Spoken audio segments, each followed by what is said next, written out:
Are there any other ones or words or the Mm, single ones? chismosa is a favorite one. Again, that's Chismosa. that's one I got from working. All the chismosas in there. Okay. So yeah, that's a big one for me. I use that a lot. So when we first started talking about language learning, you told me that you started to learn Spanish, but then you miserably failed. Why is that? Well, first and foremost, I think the main reason was I was just looking at words and not really speaking it. So just constantly memorizing words using programs like Duolingo and just, doing that. That was one reason. Another reason was it kind of goes along with the speaking it, but just not interacting with people who speak Spanish. And that was a huge hindrance because how do I know how to use these words if I don't speak to people who speak Spanish or, listen to music where there's Spanish involved or watch movies where they're speaking Spanish? So I think those were the main two reasons. And the third one would probably be just a lack of consistency. So just not continuing to stay at it, just like studying sometimes and then having like a couple weeks of just not looking at anything Spanish related at all and then coming back to that. We'll dive more into those in a little bit.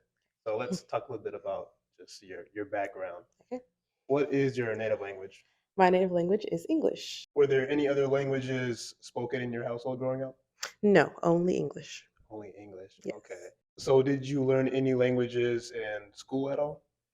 I did take Spanish 3 years in a row in high school. Did I learn Spanish?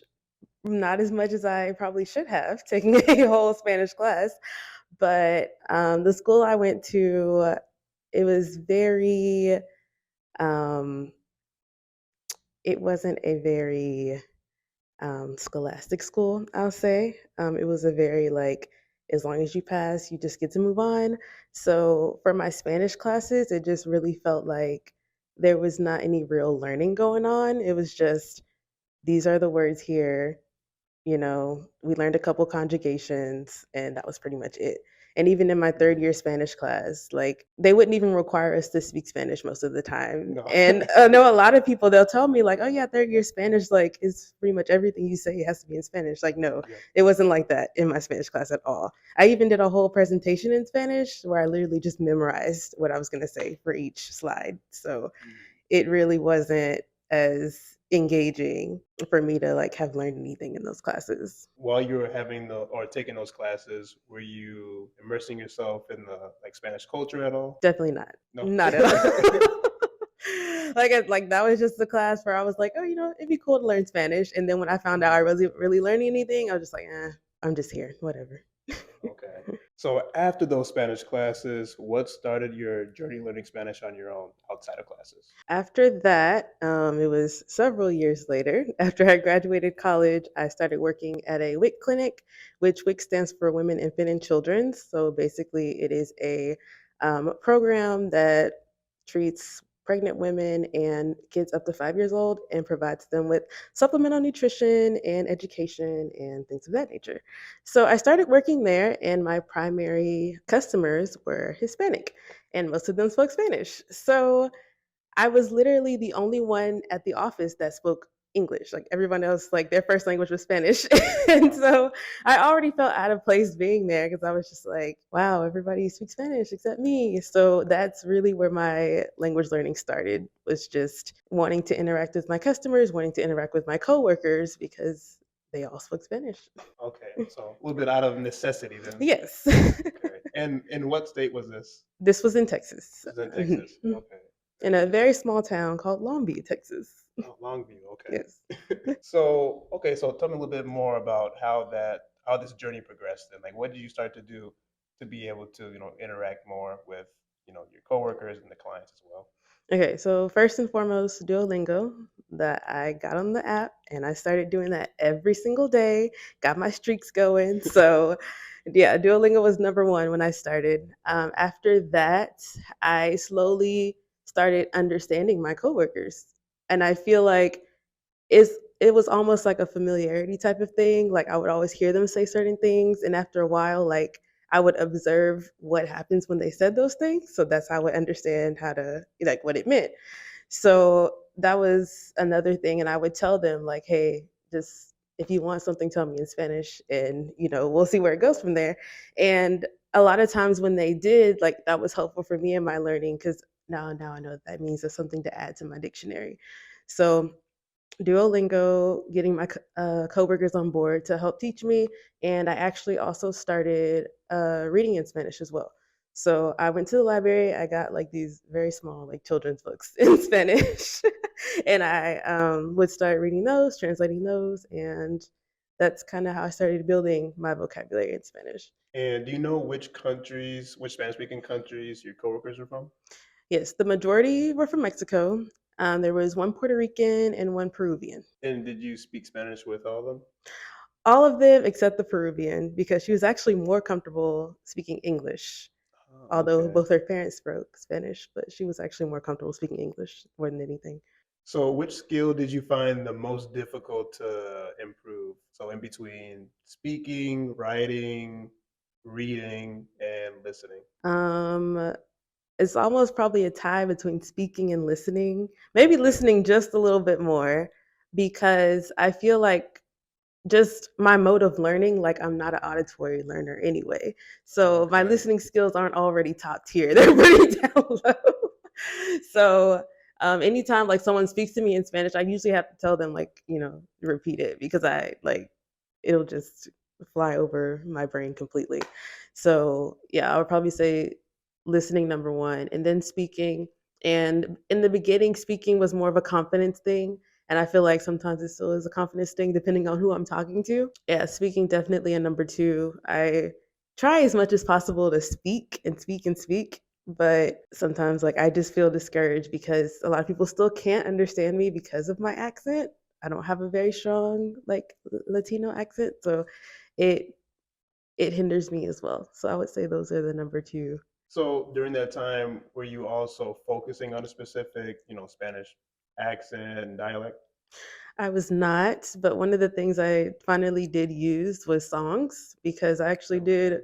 um, see a video. I was watching someone who was learning Spanish as well, and they said, one of the ways to kind of get that accent is, learning songs in Spanish and singing them in Spanish. So that's what I started doing, and I do actually feel like it really did help, just with pronunciation and things like that. And then were you also speaking Spanish to yourself? I only ask because that's what I do a lot. It's like, Mhm. besides, just having conversations with Spanish speakers, outside of my home, like in my home, I just like speak to myself, Mhm. and it's kind of weird, but yeah. Yeah, so in the beginning, I did not. No, that's something I actually recently started doing in the last month, Okay. because I saw your YouTube video about doing that. So that's why I started doing it. But originally, no, that was not something I did. I would speak to my brother in Spanish because he started learning Spanish in middle school. So I would Wow. speak to him in Spanish, but he wouldn't go for it. He wasn't motivated. So, what other resources have you been using to learn Spanish? Aside from language learning apps, because besides Duolingo, I did use, I think it's called Pimsleur. I used Okay. that one. Um, and there's actually one like that has like a bunch of children's books too, so I've used that one too. But other than those, I've used this guy named Rocky on YouTube. Also, I've watched his videos, so he was a little helpful as well. Other than that, I learned the best way is just immersion into the culture itself. So, like, I hang around a lot of Hispanics, especially like with my coworkers. Being in San Antonio, that was one of the motivators coming here, was a larger Hispanic population. Oh, my Spanish will get better, right? So that was the main driver coming down here. And Latin dancing, being with that community, learning Spanish that way, and just, interacting as much as I can with Latinos at the grocery store or wherever. And do you find that to be like really difficult to Oh, like, for sure. yeah, okay. Yeah. Like, I act like I have a lot of confidence, but no. So, Negative. has it been increasing over the past few years, though? I would say yes. Let's I see. would say Okay. most definitely. Yeah. I mean, because back when I was living in East Texas, like, there was like certain areas you would find Hispanics, right? So, for example, like, I would walk into the supermercado and go shopping there, and all the cashiers spoke Spanish. So that was something like that I had to get over, a fear I had to get over going in there, because I was like, do I know enough Spanish to walk in here? Like, can I actually Mhm. go in and like buy something because they're gonna look at me funny anyway. Because hello, I'm not Hispanic. Yeah. But that was a big thing for me, just getting over that fear of just doing it. So I still have to get over it every day. But Mhm. originally, it was super hard. All right. Well, what do you find like? What do you think that fear comes from exactly? That Um, fear to speak Spanish. it's more of a fear of maybe like trying new things in general because Spanish is not something I grew up with. It's not something I like know by heart. This is a whole Hmm. new territory. So going in this new territory, being like, hey, accept me, I'm here. It's just very difficult to go into that new thing. So any new experience, I feel like is can be a little daunting. So that You was know, it for me. that's a very good point. As far as yeah, it's like a completely new culture, as you said, you didn't go up with that culture, Mm-hmm. so it's like, oh, how do I just immerse myself in this culture, start speaking with Spanish speakers, and we had that connection. It's Yeah. kind of yeah, it's kind of strange. So with some of the Spanish speakers that you have spoken with, outside of class and your Mhm. coworkers, have you found them to be very helpful when it comes to giving you tips or how to improve your pronunciation skills or something like that? So originally, no. And I feel like when they're talking to me as an English speaker. And so they really like dumb it down to say the least. Like they'll like talk really slow or they'll like use English and Spanish like while they're talking to me. And I feel like that's not really beneficial for me. Like I need like the pure language itself, like to hear it that way. And so at first, like it wasn't really helpful, and I would tell them like, just say it exactly as you would tell like this person or this person that speaks Spanish. Like, just say it to me like that. But as far as like correcting me and like my words or like the way I use my phrases and things like that, like they have been helpful that way. And do you find one part, like a specific accent from a Spanish speaking country, most difficult to understand? Oy, oy, oy. I haven't talked to a lot of different, but I would say Dominican. It's a different breed of Spanish, and if I feel like they talk really really fast, like just compared to any other Spanish speaking country like that I know that I've spoken to. Um, and I feel like I don't want to say like they skip words, but like the way they say things sometimes sounds like they skip words. So that's them. I understand that. I won't rant about that, but yes, I agree. 110%. And are you currently trying to develop any specific accent? No, not specifically. No. I would probably closely say probably like Mexican, just because of that's who I normally communicate with. So that's probably more of the accent I'm leaning towards, just because that's more of what I'm exposed to. Okay, I also know that you have quite the busy schedule, and I'm always wondering, how do you make time to learn Spanish? Ah, discipline. Yeah. So I mean, I work full time, 40 hours a week. I come home, I have a sick dog I have to take care of, and he requires a lot of attention. So, in between there is really, you have to squeeze it in where you can. Like I said, when my coworkers are around, I try to engage them so I can speak to them throughout the day. During my lunch breaks, I will typically like listen like to Spanish music or like a Spanish podcast or something just to continue to have it like in my head. If I have downtime and I'm watching a movie, I typically do like Spanish subtitles at the bottom because that's just something I've always done. So I always do it. But yeah, just making those little moments and squeezing them in because yeah, I'm always busy, but just squeezing it in wherever I can. And do you think has it been easier to like or to make learning Spanish like a part of like your daily routine, or is it just about the same? Like for me, for example, it's still very difficult Hmm. to learn Spanish with my schedule. It's not really getting easier. It's like every single week, it's just I have to figure it out Hmm. basically.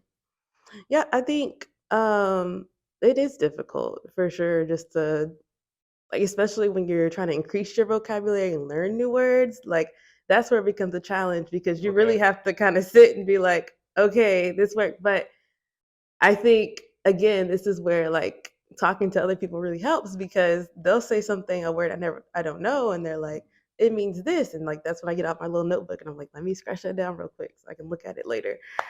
So, of course, I have a notebook full of Spanish words. How often I get to look at it? Probably once a week, if I'm being honest. But I'm constantly adding new words into it.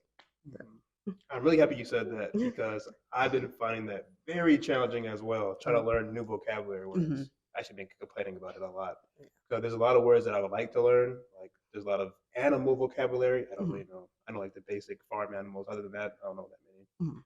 Or like vocabulary that's related to like working out and things like that. I don't really know. I've been trying to learn it, but Mhm. kind of like you said, it's you actually have to kind of sit down and really like focus on it, review it. If you're not talking to other Yeah. people, so it Mhm. yeah, that has been very, very challenging. Yeah, you have to be talking about that topic too for Yeah, it to like be brought up. Like, mhm. and especially like if you're in passing with people, it's usually like, the normal "¿Cómo estás? Muy bien," like all that good stuff. Yep. But then like you actually have to dive into a conversation that talks about that specific subject in order to learn those new words. So it is very challenging. You have to be really committed to expand your vocabulary in those certain areas. Yeah, no, that's very important. And what is your like preferred method for learning the vocabulary? We'll say outside of having conversation. Use like flashcards, or like you said, just writing in your notebook and reviewing them. It's really just notebook and reviewing. Notebook and Cause reviewing. yeah, cause for me, I'm just one of those people. Like I see it, I read it, I remember it. Like Okay. yeah, I'm very. That's how I like learn. Hmm. So as long as I'm seeing it, I'm looking at it, I'm reviewing it, then I'm gonna remember it. Even if I have to like pull it out the back of my brain and just like bring it forward, it'll come back. Uh-huh. And would you consider yourself fluent? No, not at all. I think I could get to a point, or I'm working towards fluency. I'll say it Mhm. like that. I am working towards fluency, but I do not consider myself a fluent speaker. So, how would you describe fluency in a language? I would describe fluency in a language as being comfortable speaking the language to a point of, okay, I'll say it like this. Okay.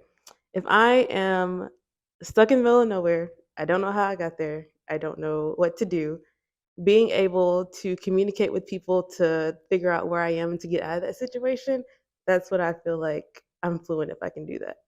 Okay. And how much longer do you think it would take of you learning Spanish to become fluent? I honestly feel like it'll probably be a lifelong thing. Okay. I don't think I'm ever gonna get to a point where I'm like, oh yeah, I know every single word. I'm perfect. It's fluent. Because even though like I know people who I would consider fluent that still learn new words to this day.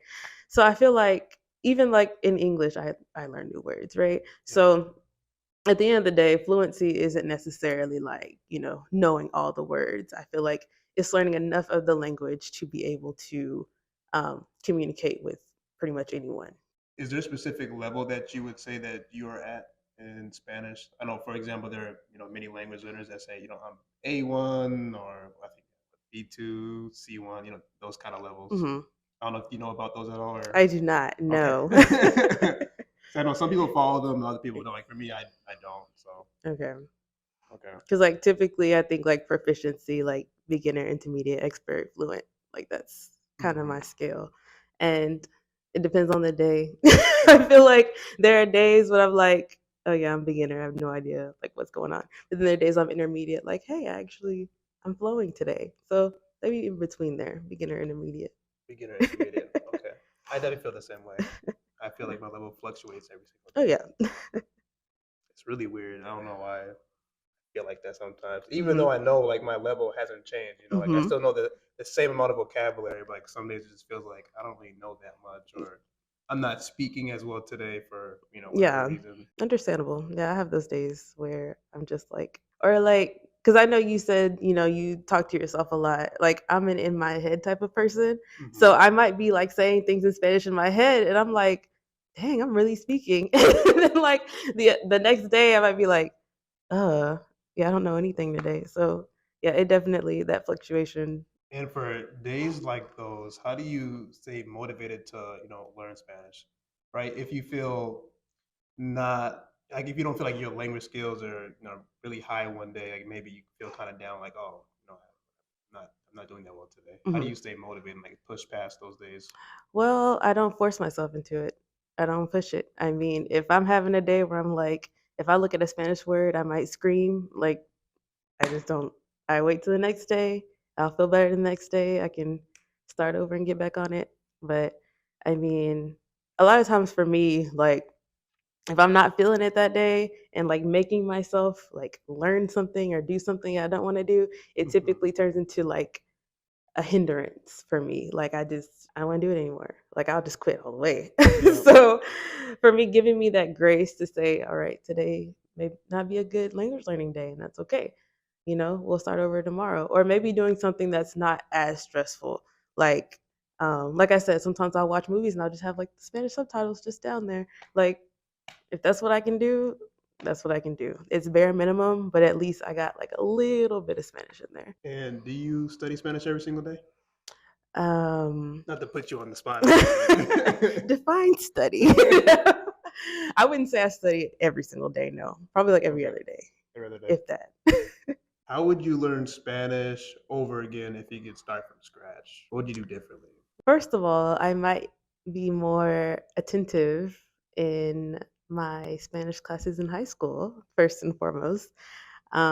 Like I said, when I was there, like there was no motivation. I was just kind of there to get a grade and move on to the next like level. So I wasn't really motivated to learn Spanish at all. So if I would have went back, or like if I could go back and tell my younger self, like you're gonna have to learn Spanish at some point because you're gonna work with a bunch of Hispanics and you're gonna feel left out because you don't know Spanish. So right now you need to start just by actually learning the vocabulary, like learning the words. Like my first year of Spanish, like I didn't even learn the alphabet like at all. And that's like the Okay. first thing you're supposed to learn, right? Yeah. And I didn't even learn that my first year. Wow. So yeah, I was already set back. So going back, like I would just start in high school. Like I really feel like I could have a great foundation if I would have just paid attention in high school and if I would have applied myself. Are there any languages that you would like to learn after Spanish? Nope. Really? Why not? Really.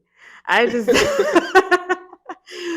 I feel like Spanish for one where I live, it's more applicable here and any other language is kind of like you might meet someone who speaks French. You might meet someone who well, you probably will meet someone who speaks like Mandarin or something like that, but Mhm.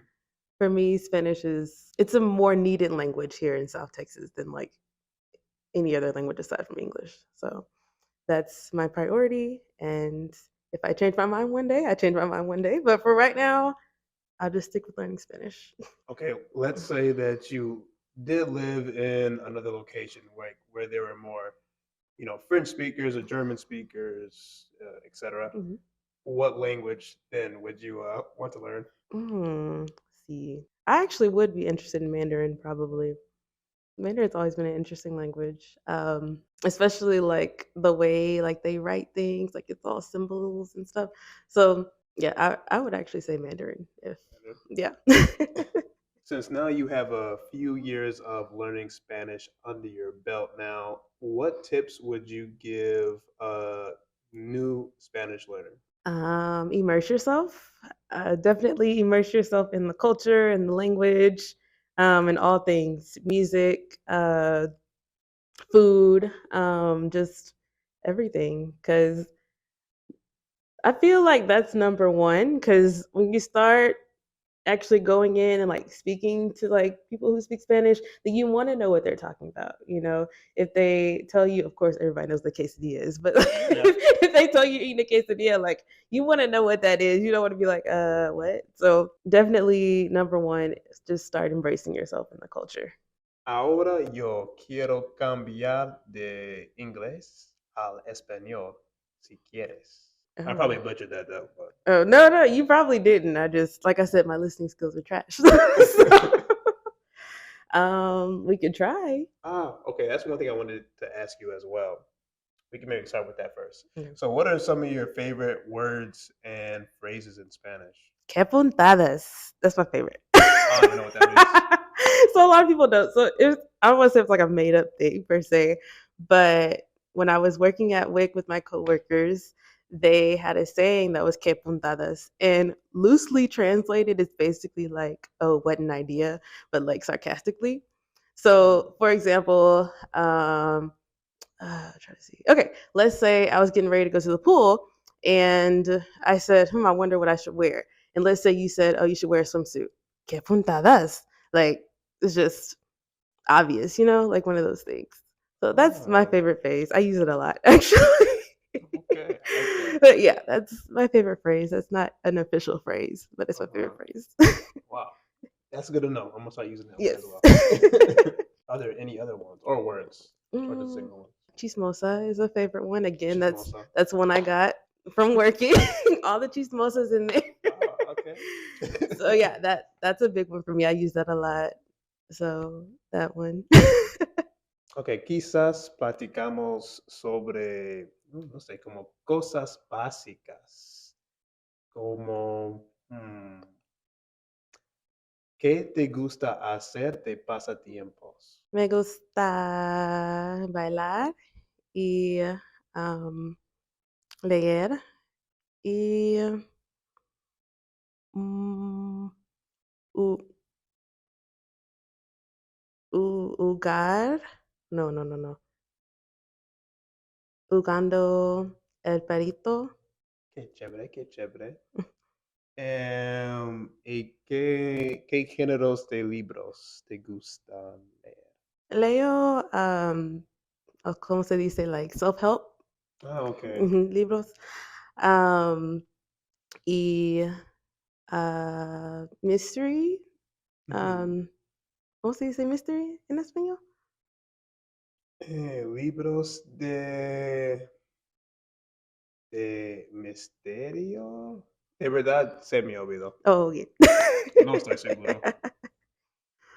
But yeah, those. Ok. ¿Y cuántos años tiene tu perro? Tiene 10 años. 10. 10 años. Yeah. Muy viejo. Ok, y la última pregunta que tengo para ti es, ¿cuál es tu género de música favorito? Repetir. ¿Cuál es tu género de música ¿Género? favorito? Género, ajá. Como yo creo que en inglés es genre, Oh. quizás. Hopefully it is. Escucho música de like hip hop y R&B, do pop, 80s, is a little everything. Okay, un poco de todo. All right. Is there anything else that you would like to say to all the Spanish learners who'll be watching this video? Keep going, keep learning. It's a process, but every day counts. Every little word that you read, every little word that you look up, every Duolingo lesson you do, it counts towards something. So just keep going and don't give up. Muchas gracias. And I don't think we even got your name. ¿Cómo te llamas? Me llamo Savannah. Savannah. Okay. Thank you very much. Okay. Adios.